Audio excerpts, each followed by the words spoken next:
అవునా, నువ్వు వచ్చేటప్పుడు పానీపూరి దేవా? ఏ రకం పానీపూరి తేవాలే? పానీపూరిలో రకాలు కూడా ఉంటాయా? అవును, 6 రకాలు ఉన్నది. ఏ రకం తేవాలే? ఏ రకానికి ఎంతో చెప్పు. పానీపూరి అయితే 10 రూపాయలు, స్పెషల్ పానీపూరి అయితే 12 రూపాయలు, వెరీ స్పెషల్ పానీపూరి అయితే 15 రూపాయలు, ఎక్స్ట్రా స్పెషల్ పానీపూరి అయితే 18 రూపాయలు, డబుల్ ఎక్స్ట్రా స్పెషల్ పానీపూరి అయితే 20 రూపాయలు, సండే స్పెషల్ పానీపూరి అయితే 25 రూపాయలు. అది ఒక ఆదివారం అయితేనే దొరుకుతది. ఇవి వేరు వేరు రుసులు ఉంటాయా? అన్ని ఒకటే రుచి ఉంటది. అన్నీ ఒకటే రుసులు ఉన్నాక ఈ స్పెషల్ సండే స్పెషల్ ఇవన్నీ ఎందుకు?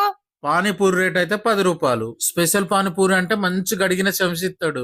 వెరీ స్పెషల్ పానీపూరి అంటే మంచి గడిగిన ప్లేటు చెంచిస్తాడు. ఇక ఎక్స్ట్రా స్పెషల్ పానీపూరి అంటే కడిగిన చేతులతోటి పానీపూరి తీసి కడిగిన ప్లేట్ల కడిగిన చెంచుతోటి ఇస్తాడు. ఇక డబుల్ ఎక్స్ట్రా స్పెషల్ పానీపూరి అంటే శుభ్రమైన తాగేటి నీళ్లు ప్రత్యేకంగా ఇస్తాడు. ఇక సండే స్పెషల్ పానీపూరి అంటే అది ఆదివారం దొరుకుతుంది, ఇలా దొరకది. సండే స్పెషల్ అంటే అదే